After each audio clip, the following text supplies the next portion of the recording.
सागर का अंतिम द्वीप, समंदर की पुकार। लक्षद्वीप के एक छोटे से टापू पर रहने वाला आर्यन आम लड़कों जैसा नहीं था। उसे मछलियां पकड़ना नहीं, बल्कि समंदर की गहराइयों में छिपे मलबे और सीपियां ढूंढना पसंद था। उसके पास एक पुरानी टूटी हुई नाव थी, जिसका नाम उसने रखा था लेहर। एक शाम जब समंदर का रंग गहरा सिंदूरी हो रहा था, आर्यन को पानी के बीच एक अजीब सी चमक दिखी। उसने गोता लगाया और नीचे से एक अजीब सा यंत्र निकाल लाया। वह लोहे का नहीं, बल्कि सफेद पारदर्शी पत्थर का था, जिसकी सुई उत्तर की तरफ नहीं, बल्कि नीचे पाताल की तरफ इशारा कर रही थी। जैसे ही आर्यन ने उसे छुआ, यंत्र से एक आवाज गूंजी। सातवें समंदर के पार, जहां सूरज सोता है, वहां नीला मोती रोता है। इंद्रधनुषी द्वीप का रास्ता। आर्यन ने अपनी नाव लहर निकाली और उस जादुई कंपास के पीछे चल पड़ा। 3 दिन और 3 रात बीत गए। अचानक समंदर के बीचों बीच एक विशाल कोहरे की दीवार खड़ी हो गई। नाव जैसे ही उस कोहरे के पार गई, नजारा बदल गया। सामने एक ऐसा द्वीप था जो तैर रहा था। इसे इंद्रधनुषी द्वीप कहा जाता था। वहां की रेत सफेद नहीं, बल्कि चमकते हुए नीलम जैसी थी। वहां आर्यन की मुलाकात मीरा से हुई। मीरा एक जलपरी नहीं थी, बल्कि एक समुद्री रक्षक थी, जिसके गले में मछलियों की तरह गलफड़े थे। तुम यहाँ क्यों आए हो, ज़मीनी इंसान? मीरा ने अपनी बर्फीली आवाज में पूछा। यहाँ कालकेतु का राज है, जो समंदर का सारा संगीत चुराकर उसे खारे जहर में बदल रहा है। पाताल की चुनौतियां। आर्यन और मीरा ने हाथ मिलाया। उन्हें उस नीले मोती को वापस लाना था, जो समंदर के संतुलन को बनाए रखता था। उनकी यात्रा रोमांच और खतरों से भरी थी। खूनी शार्क की गुफा।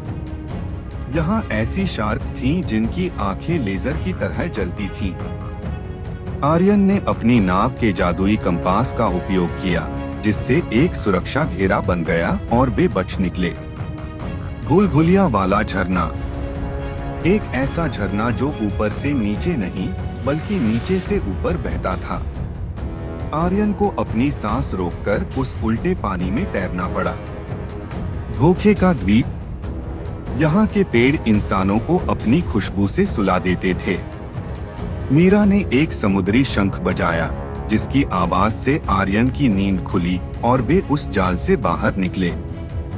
कालकेतु और अंतिम युद्ध। वे समंदर के सबसे गहरे हिस्से, अंधेरी खाई में पहुंचे। वहां कालकेतु रहता था, एक विशाल ऑक्टोपस जैसा राक्षस, जिसकी हर भुजा में एक ज्वालामुखी की आग थी। उसके माथे पर वह नीला मोती जड़ा हुआ था। युद्ध शुरू हुआ। कालकेतु ने काली स्याही छोड़ी, जिससे चारों ओर अंधेरा हो गया। आर्यन ने हिम्मत नहीं हारी। उसने याद किया कि उसके कंपास पर लिखा था, प्रकाश बाहर नहीं, भीतर है। आर्यन ने अपनी पूरी ताकत लगाकर चिल्लाया। अचानक उस पत्थर के कंपास से एक सफेद रोशनी की किरण निकली, जिसने कालकेतु को जकड़ लिया। मीरा ने अपने त्रिशूल से मोती पर प्रहार किया और उसे राक्षस के माथे से अलग कर दिया। जैसे ही मोती आजाद हुआ, कालकेतु एक नन्हे कछुए में बदल गया। वह भी एक सांप का शिकार था। एक नया सवेरा। मोती वापस अपनी जगह में स्थापित हो गया। समंदर का पानी फिर से मीठा और साफ हो गया। मीरा ने आर्यन को विदा करते हुए एक छोटा सा सितारा दिया, जो हमेशा चमकता रहता था। जब आर्यन अपनी नाव लेकर अपने गांव वापस पहुंचा, तो कोई नहीं मान रहा था कि वह कहां से आया है।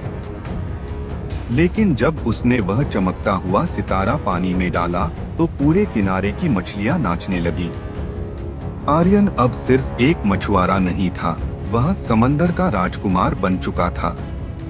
आज भी जब लोग समंदर के किनारे कान लगाकर सुनते हैं, उन्हें आर्यन और मीरा की दोस्ती की कहानियां लहरों में सुनाई देती हैं।